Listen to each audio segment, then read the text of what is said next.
Dengan demikian, di kesempatan siang hari ini ada satu tema yang sudah dipublish, yaitu menghargai waktu.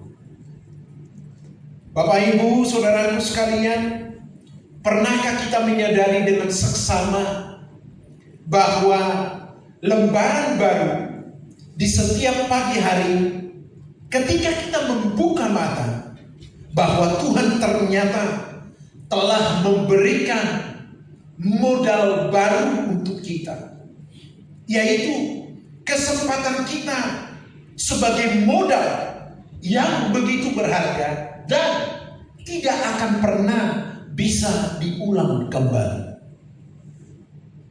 Sempat berbincang dengan Bapak Gembala, tinggal menghitung hari beliau akan Tuhan percayakan berusia 80 tahun. Wow. Tetapi ingat Bapak Ibu, ketika kita membuka mata di setiap lembaran baru di pagi hari, Tuhan ternyata telah baru saja memberikan kesempatan kepada kita, yaitu modal yang begitu berharga dan tidak akan pernah bisa diulang kembali.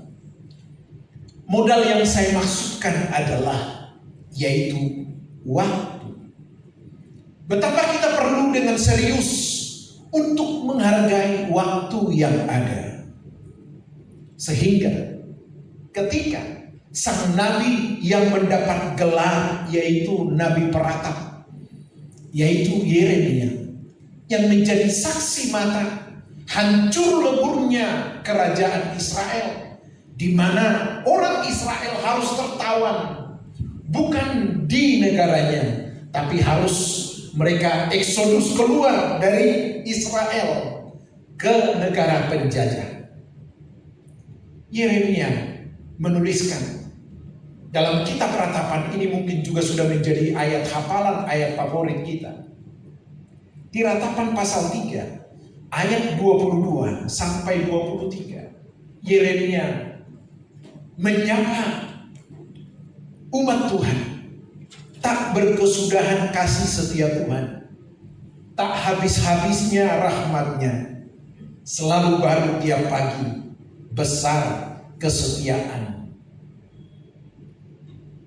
Yang paling menyedihkan bagi orang Israel ketika mereka tercerai-berai adalah mereka tidak bisa lagi beribadah kepada Tuhan sesuai dengan konsep pemikiran mereka.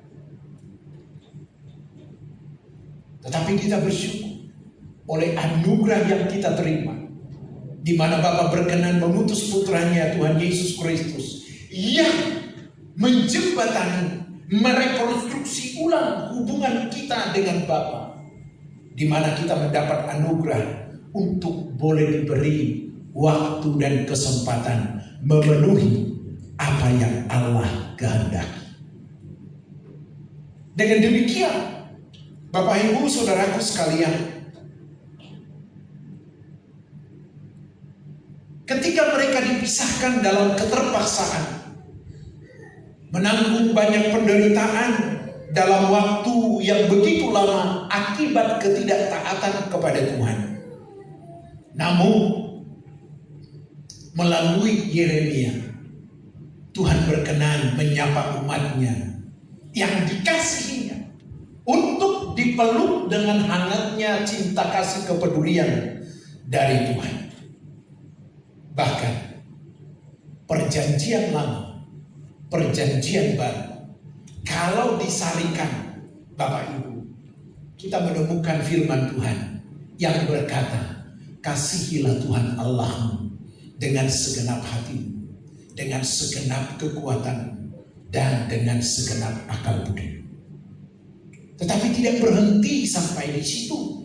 Firman Tuhan juga dilanjutkan, dan hukum yang sama dengan itu, kasihilah sesamamu manusia seperti dirimu sendiri. Tidak ada yang sukar kita pahami dari kalimat firman Tuhan itu.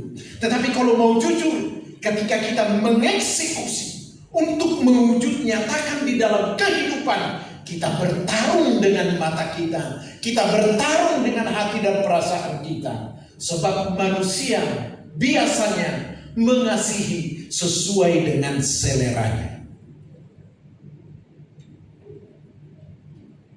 Tentu saya harus tegaskan Bapak Ibu buat kita. Bapa menghendaki engkau sebagai orang Bali itu adalah anugerahnya. Itu hak prerogatifnya Allah.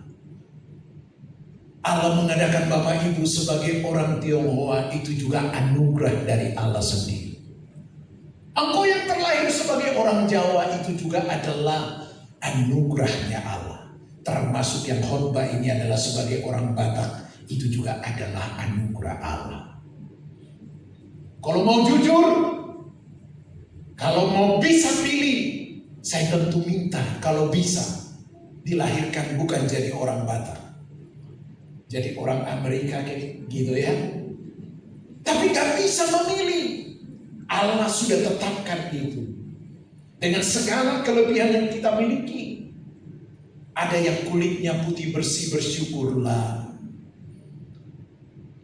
Ada yang hitam legam tapi manis, bersyukurlah.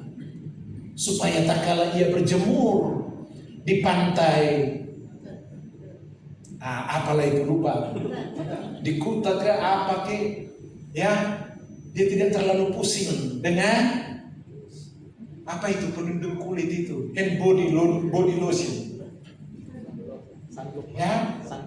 Nah, Bapak Ibu Saudaraku sekalian, ada yang rambut Tuhan anugerahkan bergelombang, bersyukur. Ada yang lurus, tidak selurus jalan tol, tetaplah bersyukur. Wow, Allah menciptakan kita sangat presisi adanya. Tetapi di balik presisi yang kita miliki, ingat, kita ini adalah makhluk sosial yang tidak bisa hidup tanpa orang lain. Jadi kalaupun ada pernyataan, aku bisa hidup tanpa siapapun dan apapun kecuali Tuhan, itu harus dilengkapi. Kalau memang kita sudah berjuang menjadi berkat, menjadi roti yang terpecah, anggur yang tercurah, tapi selalu disalahpahami orang, dibully, tidak apa-apa, baru bertanggung jawab. Nah, dengan demikian, Bapak Ibu Saudara sekalian, ketika Tuhan menyapa mereka dalam hangatnya kasih kepedulian, untuk mereka bersedia bertobat ulang sebagai langkah awal dalam mengisi waktu hidup, menata kembali hidup mereka seirama dengan arahan Tuhan.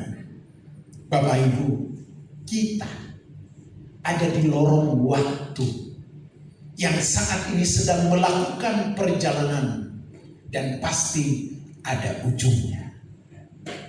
Bahkan kita tanpa terkecuali adalah seorang musafir yang sedang melakukan perjalanan dari dunia ini untuk menapaki dunia yang diharapkan bagi kita, yaitu sorga. Dan saya yakin semua kita yang ada di ruangan ini tanpa terkecuali, kalau nanti inna lillahi, pasti berharap mati masuk sorga.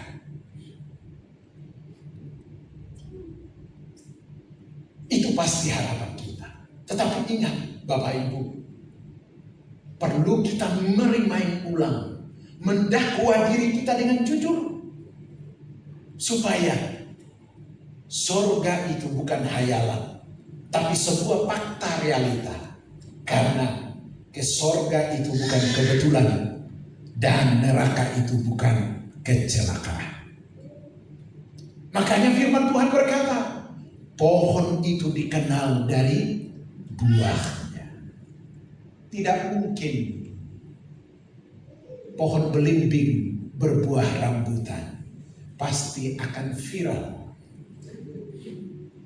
Nah, kalau kita mengaku sebagai anak Allah, berperilakulah, tunjukkan perangai kita sebagai orang yang mempercayai Allah. Supaya ketika sesama kita melihat kita, dia akan mencium merasa bahwa Tuhan yang disembah orang ini tidak mungkin sama. Bapak Ibu saudaraku yang kekasih di dalam Tuhan, mengutip satu pernyataan founder dari Amerika Serikat, yaitu Benjamin Franklin. Dia berkata, time is money. Waktu adalah uang. Tetapi di sisi lain juga berarti waktu sangat berharga, yang mungkin setara dengan uang. Sehingga kita tidak boleh menyia-nyiakan. Namun perlu dipahami, uang tidak akan pernah mampu membeli atau memperpanjang waktu. Kalau kita flashback mengenai perjalanan hidup kita, di waktu muda kita sering membuang kesehatan kita demi fulus. Cien, happen kata orang Batak. Tetapi seiring dengan waktu yang kita jalani, rambut kita sudah mulai memutih, kulit mulai mengeripu. Kita dipaksa mengeluarkan uang yang kita kumpulkan demi mendapatkan apa? Kesehatan.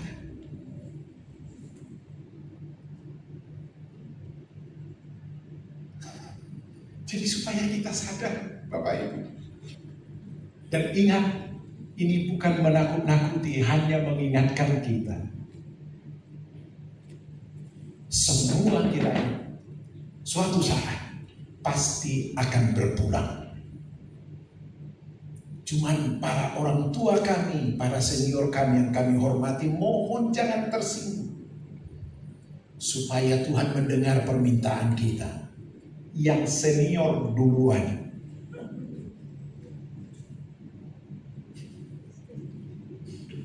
Walaupun memang tidak selalu demikian, tetapi dengan memahami, dengan mengerti akan waktu yang terbatas yang kita miliki. Karena pemazmur juga sudah memberikan satu arahan hidup manusia 70 tahun. Kalau kuat 80 tahun. Tetapi itu belum titik. Masih ada kalimat yang harus diingat dan dihidupi. Di mana yang menjadi kebanggaannya, kehormatannya, sakit penyakit penderitaan. Nah lantas bagaimana kita memahami realita ini Bapak Ibu? Ingat, bukan soal masalah panjang umur hidupnya. Tetapi ketika Tuhan perkenankan kita hidup, adakah hidup kita berdampak bagi sesama?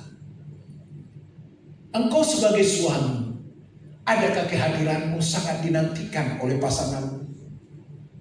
Kita sebagai orang tua, adakah kehadiranmu menjadi sosok pribadi yang dibangga-banggakan, dinantikan oleh anak-anak kita? Nah ini menjadi satu pertanyaan yang menggugat setiap kita hari ini. Tentu Bapak Ibu, coba sejenak kita bayangkan, kalau kita terbaring di ruangan ICU di rumah sakit, di mana berbagai peralatan medis terpasang begitu rupa, diiringi dengan bunyi monitor yang memantau, dan seolah itu menambah lengkapnya suasana hati yang terasa galau. Saya sebagai pendeta yang dipercaya membawahi pelayanan diakonia, ke rumah sakit itu ruangan ICU bagi Sutarni bukan lagi hal yang asing. Ketika ada permohonan dari jemaat untuk dikunjungi, didoakan, wow, itu bunyi mesin itu saya sudah hafal, bahkan notasinya pun bisa saya tirukan. Waduh. Dan konon yang khotbah ini pun pernah mendengar bunyi-bunyian itu. Nah memaknai hidup ini? Apakah anak muda yang ada di gereja ini yang sedang menata masa depannya lantas menjadi pesimis? No. Engkau justru terinspirasi dan optimis supaya sejak dari masa muda merajut hidup yang boleh berkenan kepada Tuhan. Karena yang saya pahami, rohani itu tidak mungkin bisa mendadak. Tidak mungkin bisa otomatis. Rohani itu adalah sebuah keputusan diri yang kita berkomitmen untuk menghidupinya. Bapak Ibu, tanpa ada tendensi apapun.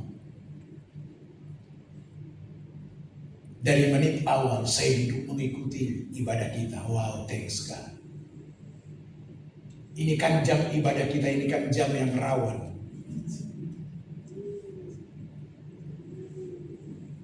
Sudah selama ini melayani, baru di Bali ada ibadah jam 12.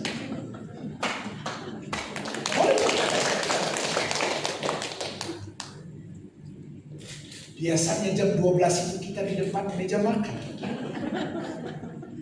Tapi hari ini Bapak Ibu, tanpa kehilangan antusiasme, terdorong, termotivasi, bahwa Tuhanlah yang mengumpulkan Bapak Ibu di gereja ini. Dan saya mau pastikan, tentu gereja ini tidak sempurna. Dan bukan cuma gereja ini, termasuk GSKI, Rehoboth Church, Mall Arta Gading juga tidak sempurna. Itulah gereja. Gereja itu artinya, saudaraku, perkumpulan orang yang dibenarkan. Jadi kalau di gereja ada riak, ada hal yang kurang sesuai, ingat, ini adalah bengkel rohani yang sesungguhnya.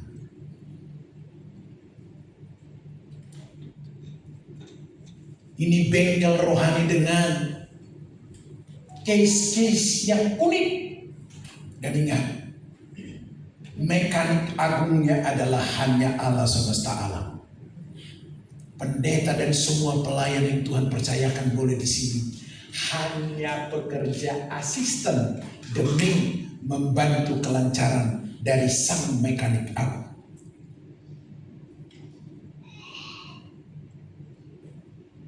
Dengan demikian, Bapak Ibu Saudaraku sekalian, menghargai waktu berarti kita tidak sedang membangun bendera kita sendiri untuk digeret naik. Kalaupun Tuhan percayakan kita ini dan itu dengan segala kelebihan, ekonomi yang bagus, pahami itu. Itulah menjadi fasilitas bagi kita untuk melayani Tuhan dengan maksimal. Jujur, ini tanpa tendensi apa-apa. Wow. Perpaduan musik itu lebih harmoni. Lebih harmoni. Nah, itulah yang harus sebenarnya kita jaga, Bapak Ibu. Itulah seharusnya yang kita jaga. Dan ingat, ketika kita ada di ruangan ICU karena kelemahan tubuh yang harus ditanggulangi para medis. Ingat, suasana hati terasa galau dan pilu. Namun, tiada tempat yang pasti untuk mengadu selain kepada Dia yang Sang Maha Tahu. Jadi kalau kita kembali bertemu dengan firman Tuhan yang berkata, mengucap syukurlah dalam segala hal, itu bukan kalimat retorika, tetapi itu adalah kebenaran yang sesungguhnya. Hari ini masih sehat, puji Tuhan. Anggota keluarga lengkap, haleluya. Tetapi ingat, di kebersamaan yang kita miliki hari ini, ukirlah nilai-nilai rohani di dalamnya, supaya kelak kita mengungsi ke tempat yang sesungguhnya, yaitu langit baru dan bumi baru, kita boleh bertemu kembali. Gak nyangka ya, kita bisa ketemu. Wow, itu tidak bisa dibalas, itu tidak bisa diganti dengan sejumlah uang, Bapak Ibu. Walaupun begitu gilanya kita mengikut Tuhan, termasuk juga komitmen Bapak Ibu yang berpikir menghidupi bahwa Tuhan segalanya, kita tidak menjadi alergi dengan uang, bukan? Adakah di sini setelah sekian lama terhisap di GSKI Petra Bali, dia menjadi alergi dengan uang? Ada? Tidak ada ya? Masih bisa bedain warnanya kan? Merah biru? Lebih senang warna mana?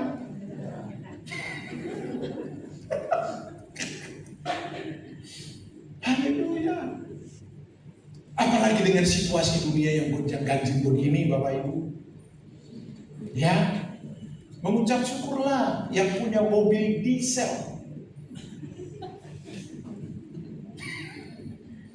Dulu ketika mengisi mungkin full tank hanya 500, sekarang 1 juta lebih. Haleluya. Tapi percaya, kalau kita Tuhan percayakan ada di dunia ini, Dia pasti mendampingi kita. Yang penting bertarung untuk hidup benar, bukan merasa benar. Ini baru pendahuluan. Bapak Ibu, seringkali kita terjebak dalam hidup pikuk kesibukan hidup yang luar biasa. Sibuk bekerja, berkarir, mengejar mimpi, ambisi, cita-cita, dan menyelesaikan daftar tugas yang seolah tiada habisnya.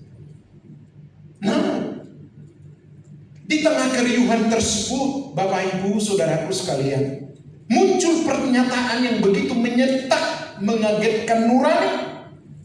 Apakah kita sedang benar-benar hidup atau kita hanya sekedar menghabiskan waktu? Habis gimana Pak Pendeta? Udah terima nasib aja? Nah, saya berani tegaskan dari mimbar Tuhan ini, kita, Bapak Ibu, engkau dan aku, bukanlah barang rongsokan. Ya, paham itu. Bapak Ibu, kita semua adalah bukan barang rongsokan. Kita ini sengaja dicipta mewarisi naturnya, di mana Alkitab membahasakan dicipta menurut gambar dan rupa Allah. Jadi jangan lagi terkecoh dengan asuhan dunia, di mana yang sering memandang kita dengan sebelah mata, tidak dianggap. Tetapi tanamkan hari ini, engkau dan aku betul-betul bukan barang rongsokan. Kita sengaja Tuhan ciptakan. Dan kalau ada yang menciptakan kita, berarti kebutuhannya, kepentingannya hanya demi Allah. Dengan demikian, ketika kita menyadari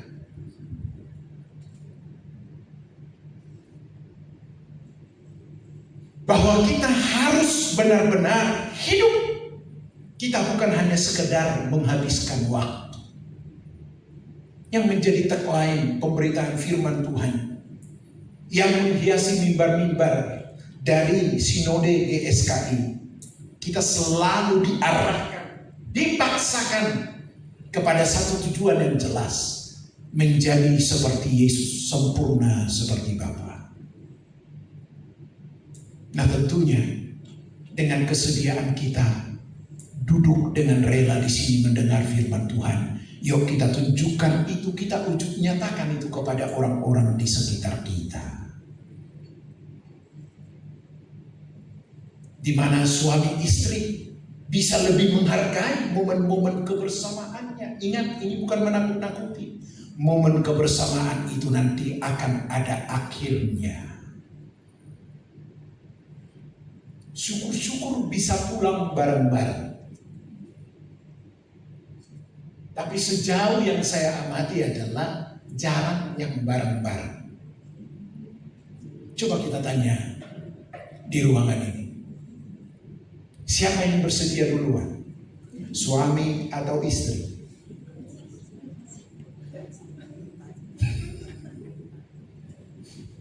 Saya sama istriku udah ngomong. Kalau aku duluan, pikirkan dengan ekonomis. Kalau dikremasi, biayanya lebih terjangkau dan ekonomis, dikremasi saja. Tapi kalau umpamanya lebih ekonomis, diongkosi pulang, diterbangkan ke kampung, karena tanah kan ada di kampung. Tidak perlu harus bayar. Ya sudah, tinggal pilih. Tidak jadi semua. Bahkan, maaf nih Bapak Ibu, maaf. Kita sudah harus mulai memikirkan dari sekarang. Bahkan tidak berlebihan, sudah boleh memesan. Nanti kalau meninggal mau dimakamkan di mana?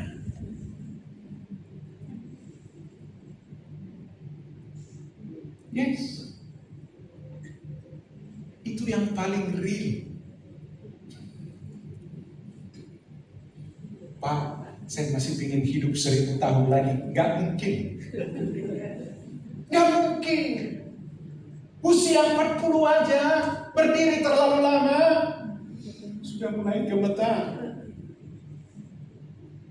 Di usia 60, duduk di ruangan ber-AC terlalu lama, masuk angin.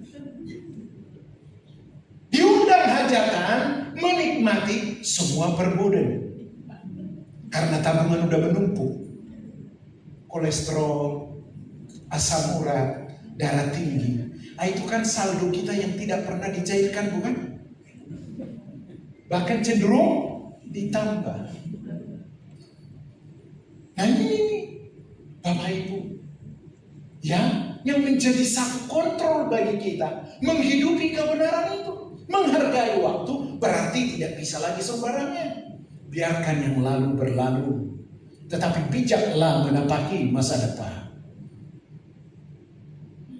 Suami-suami yang kurang lembut memperlakukan pasangannya, yuk Pak, kita latihan.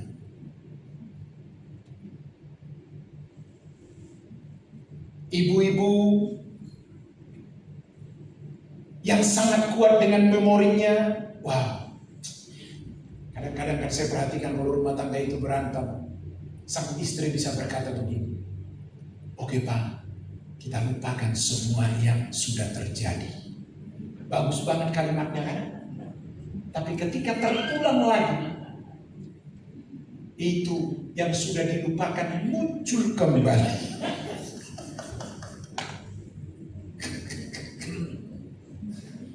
Aduh, Pak, Bu, ya, sama Bapak Gembala saya udah sharing ini kemarin.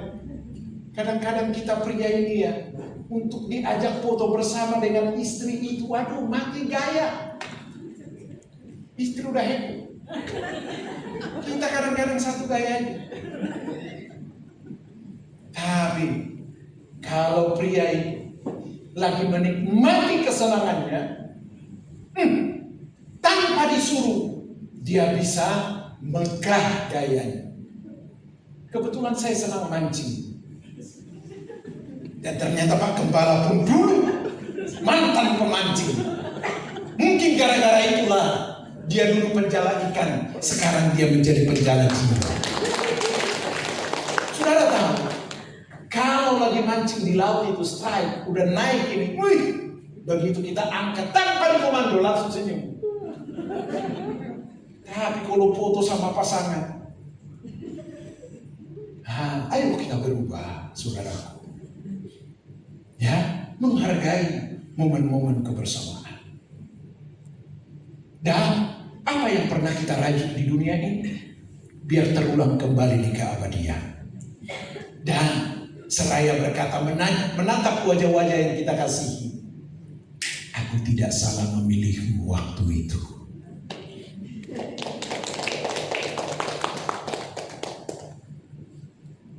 Dan jemaat Tuhan tentu menjadi saksi. Gereja ini memang tidak sempurna. Tapi ketika keluarga ini yang kita hormati, Bapak Gembala dan Ibu, memberikan hidupnya untuk melayani Tuhan. Bahkan saya tegaskan kalimatku ini. Saya ngomong kepada Bapak Gembala kita dan juga Ibu Gembala. Ini cari masalah, saya bilang. Mungkin agak nyelekit pernyataan itu. Tapi setelah dilewati memang betul. Muncul ini, muncul itu. Tapi satu penghiburan. Ketika Tuhan memulai, Tuhan pasti memperlengkapi. Sekarang sudah ada Brother Joshua di sini. Puji Tuhan. Ketika Pak Gembala bilang, ada Joshua dari itu, dari Ekumene. Saya bilang saya nggak tahu. Tapi namanya juga Sutardi kan, orang Batak. Setelan cuek. Saya bilang sama Pak Gembala, dia pasti kenal saya, walaupun saya tidak kenal dia. Dan begitu ketemu, oh kamu, ya sudah, puji Tuhan. Ya, jadi semua hamba-hamba Tuhan, termasuk juga ada dari Ketapang, dari Kebun Jeruk. Wow, dulu saya lihat hanya main keyboard di situ, sekarang sudah ada yang main piano, keren. Saya berharap komunitas GSKI Petra Bali ini memiliki kapling tersendiri di sorga. Tapi ingat, jangan hanya riuhnya tepuk tangan. Engkau harus rela mengorbankan perasaanmu, mengorbankan pride-mu. Karena kita ini adalah anggota tubuh Kristus. Jadi, kalaupun ada yang minus, kurang sana sini, ingat, kita memegang dada kita, Tuhan, itu juga adalah kekuranganku. Makanya firman Tuhan bilang begini, kita tidak boleh mementingkan kepentingan diri sendiri. Walaupun apa Bapak Ibu? Itu yang paling susah. Karena kita ini manusia terlalu egois. Termasuk pendeta yang ngomong ini juga. Dan tapi seiring dengan waktu, apalagi minggu kemarin, saya ditolong Tuhan luar biasa. Ketika saya memesan tiket via online dari sebuah penyedia jasa, ketika saya udah pesan, udah beres, ternyata saya salah input. Salah input yaitu untuk mengecek yaitu emailnya, surelnya. Saya panik, waduh kok nggak ada, padahal transaksi udah beres. Ya sudah. Begitu udah pesan, udah ada buktinya di email, aduh repot tuh. Tapi ya sudah, dengan senang hati ya udah jalani. Tiba-tiba udah begitu. Ketika saya kirim ke Ibu Gembala, yang saya kirim tiket tahun kemarin. Dengan tulusnya Ibu Gembala bilang begini, gak salah ini. Hah? Oh iya 2025. Saya cek, wah salah ini. Panik, udah. Saya coba hubungi call center. Dari situ saya belajar. Ternyata penyedia jasa ini tidak memiliki nomor WhatsApp. Yang biru itu loh. Ya, jadi kalau misalnya dari penyedia itu menghubungi kita dengan nomor WhatsApp, itu sudah pasti penipuan. Nah, apa yang terjadi? Ketika saya coba urus, saya terhubung dengan call center melalui Google. Saya cari di situ call center yang boleh saya hubungi. Dan nyambung.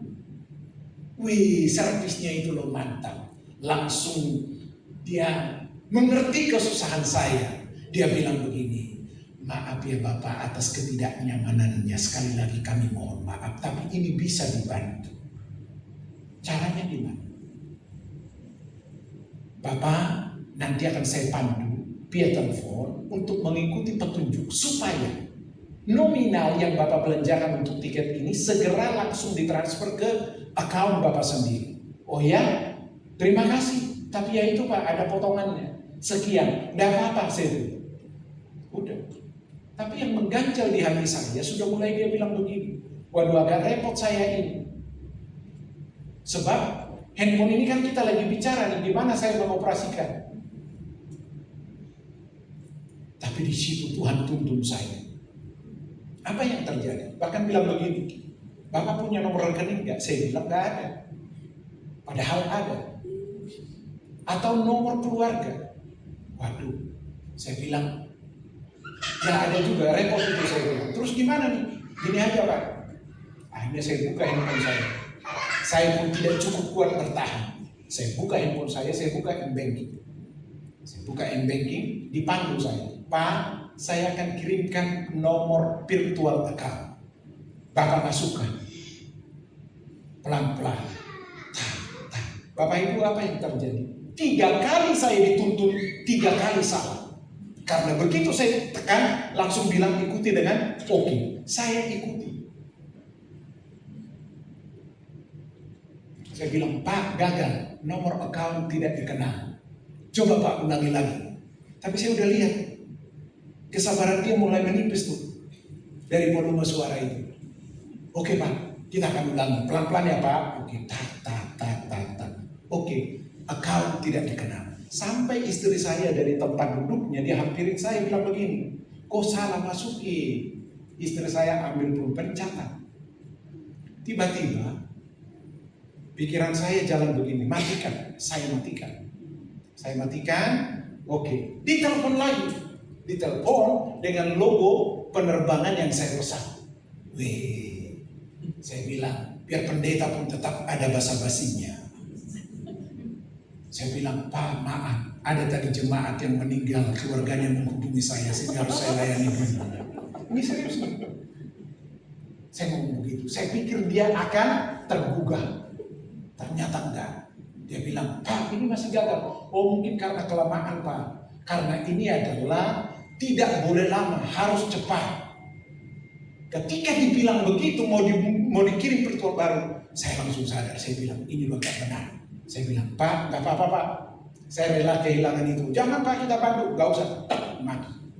Bapak Ibu, saudara, kalau sempat tadi itu oke, maka uang yang tidak seberapa di rekening saya itu pasti akan terkuras tanpa saya tahu. Wow, thanks God. Ya udah berjalan.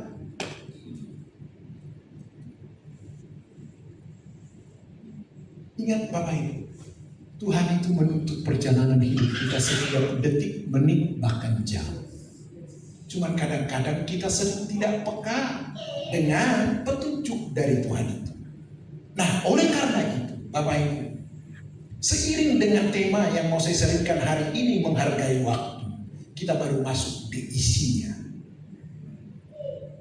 Rasul Paulus dalam suratnya kepada jemaat di Efesus, kita boleh membaca di dalam Efesus pasal 5 ayat 15 sampai 16. Demikian firman Tuhan. Karena itu, perhatikanlah dengan saksama bagaimana kamu hidup. Jangan seperti orang bebal, tetapi seperti orang arif.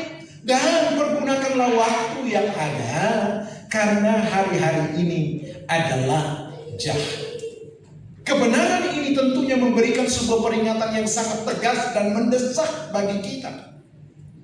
Teguran Paulus ini, Bapak Ibu Saudaraku sekalian, tidak meminta kita untuk sekedar sibuk, tetapi meminta kesediaan kita untuk berhati-hati, memiliki kewaspadaan akan bahaya besar yang menanti, yaitu kebinasaan.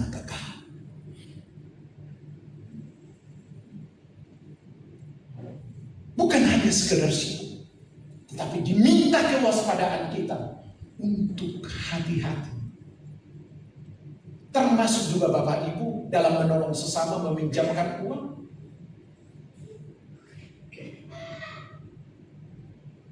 Harus hati-hati. Walaupun kadang-kadang menjadi dilema buat kita. Dia akan berkata kepada kita, masa orang Kristen begitu kasihnya tidak ada. Yang lebih hebat lagi adalah kalau seseorang umpamanya minta bantuan dari kita, perhatikan wajahnya itu waktu meminjam. Tulusnya luar biasa, mengalahkan peran dari seorang artis ataupun aktor. Tapi seiring dengan waktu, seakan-akan kita menjadi orang yang berhutang. Kita meminta hak kita, malah tidak digubris. Aneh binajai. Nah lantas bagaimana Pak?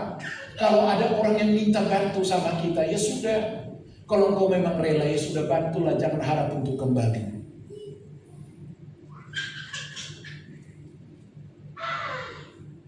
Dan saya ini bukan cuma hanya ngomong, termasuk juga gembala GSKI, bukan di sini, di Jakarta.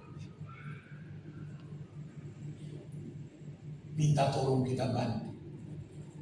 Giliran kita minta, banyak alasan.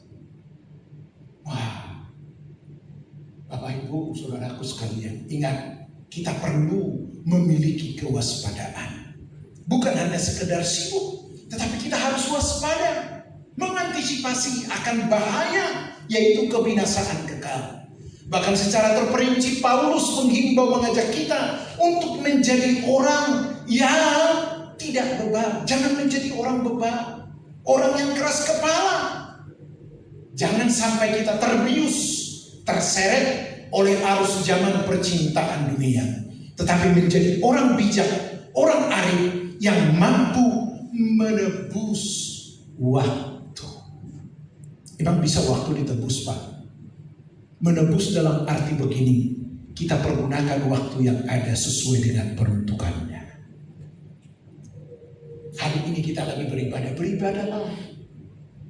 Karena ini secara onsite tentu lebih lama, nanti selesai jam 4. Gak apa-apa ya Bapak Ibu? Saya apa-apa masalahnya? Jam 4 saya sudah harus di bandara. Enggak, tetap biasa. Ya, nah dengan demikian muncul pertanyaan, mengapa waktu harus ditebus? Alkitab berkata dari surat dari Rasul Paulus ini kepada jemaat di Efesus, mengapa waktu itu harus ditebus? Karena hari-hari ini adalah jahat. Di mana jahatnya hari ini? Toh juga tidak beda dengan kemarin. Bapak Ibu perhatikan, ada begitu banyak yang mendistraksi dan kekosongan yang mencoba membajak, mencuri makna hidup kita sebagai orang percaya. Misalnya seperti ini, kalau tetangga kita punya mobil baru lebih bagus dari mobil kita, bagaimana respon kita? Bagaimana sikap kita? Mampukah kita tidak mencibir atau mungkin malah memberikan ucapan selamat? Selamat dia buat mobil barunya, Tuhan berkati. Atau mungkin kita malah mencibir, kredit kali, ya kredit, bukan dia yang kredit, bukan kita. Tapi kadang-kadang itulah manusia. Tetangga yang masak enak, kita yang stroke. Tetangga yang beli TV baru, kita yang buta warna. Harusnya tidak perlu iri dengan apa yang orang lain punya. Karena rezeki setiap kita telah ditakar oleh Allah yang Maha Kuasa. Hari ini tinggal di rumah pribadi, puji Tuhan. Pak, masih kontrak? Nggak apa-apa. Yang penting jangan telat bayar uang kontrakan.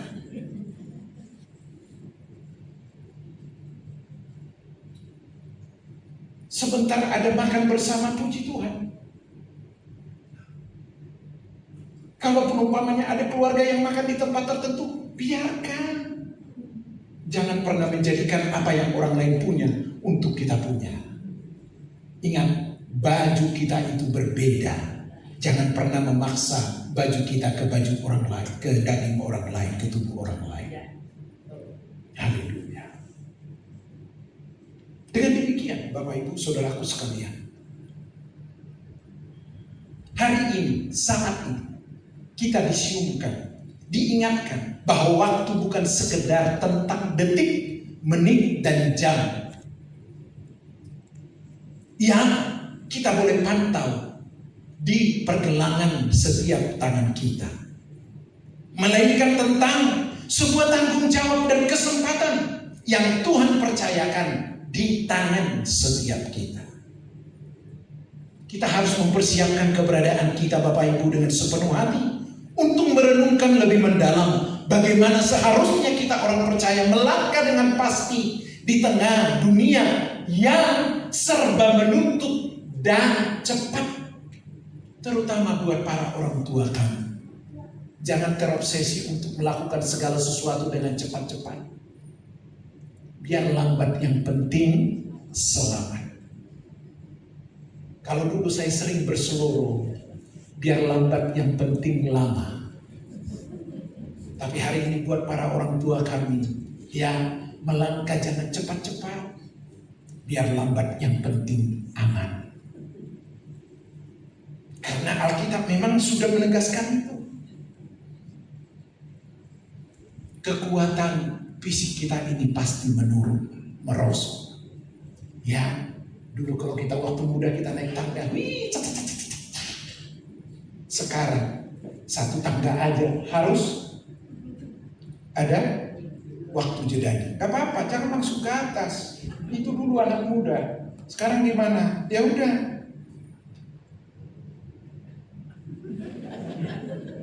Haleluya. Dan pasca istri saya dirawat akibat patah kakinya itu, saya bilang, sayang kamu jangan cepat-cepat lagi melangkah. Kalau kamu kesandung langsung inna ilahi, gak apa-apa, puji Tuhan. Tapi kalau sampai kamu kesandung patah lagi, Masya Allah, tambah lagi penderitaanku. Saya bilang sama dia, begitu saudaraku. Ya, jadi kita perlu waspada. Pergunakan waktu ini dengan baik karena hari-hari ini jahat. Anak-anak muda juga yang sekolah, yang studi, ingat. Jangan tersedot waktumu hanya dengan kesenanganmu sendiri. Bermain game online, bermain media sosial tanpa kenal waktu. Nongki-nongki, nongkrong-nongkrong. Bukan enggak boleh. Tapi ingat, bagi waktu kita. Boleh nggak nongkrong minum kopi Pak Pendeta? Boleh. Apalagi ajak pendeta yang bicara. Ini bukan himbauan ya Bapak Ibu, hanya bercanda. Jangan pula nanti tiba-tiba dari sini, Pak kita minum kopi dulu. Gak usah. Yang penting doakan aku, kalau pas kau ingat wajahku. Haleluya. Tuhan tolong pendeta Sutardi itu, supaya dia jangan hanya khotbah, supaya nanti kelak kami ada di surga boleh ketemu. Haleluya. Nah dengan demikian Bapak Ibu Saudaraku sekalian,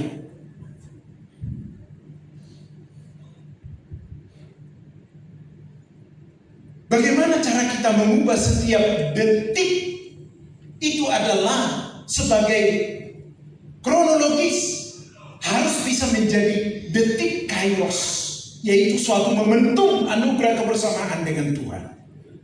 Nah sekarang sedikit lagi, ada 3 hal penting yang bisa kita petik dari kebenaran firman Tuhan ini. Yang pertama, hiduplah dalam kesadaran yang penuh, ya, bahwa kita seorang musafir yang sedang berjalan dari dunia fana menuju harapan abadi, yaitu rumah Bapa, langit baru, bumi baru. Makanya tadi Paulus bilang begini, karena itu perhatikanlah dengan seksama bagaimana kamu hidup.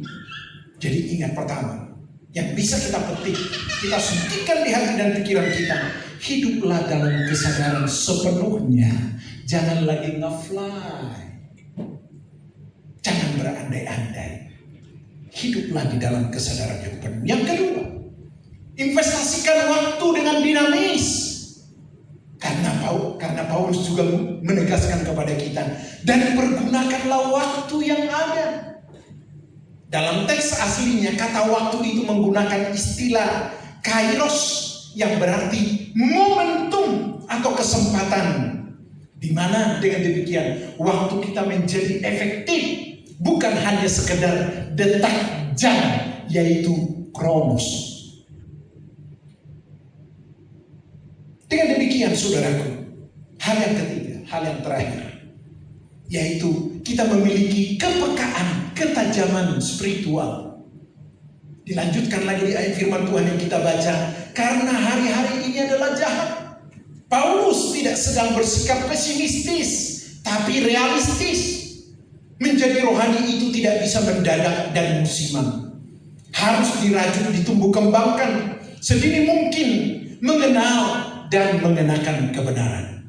Dengan demikian Bapak Ibu Saudaraku sekalian, kita sebagai orang percaya tidak otomatis menjadi kebal dengan kesulitan zaman yang ada. Tetapi kita memiliki kebenaran sebagai kompas kebijaksanaan untuk melewatinya hingga berlabuh di tempat pelabuhan abadi nan sejati. Dengan demikian, hidup yang bijaksana bukanlah tentang seberapa cepat kita berlari, melainkan tentang seberapa tepat kita melangkah di jalan yang Tuhan kehendaki. Akhirnya, Bapak Ibu Saudaraku sekalian, mari kita paksa diri kita dengan pertolongan tuntunan Roh Kudus secara bijak menghargai waktu.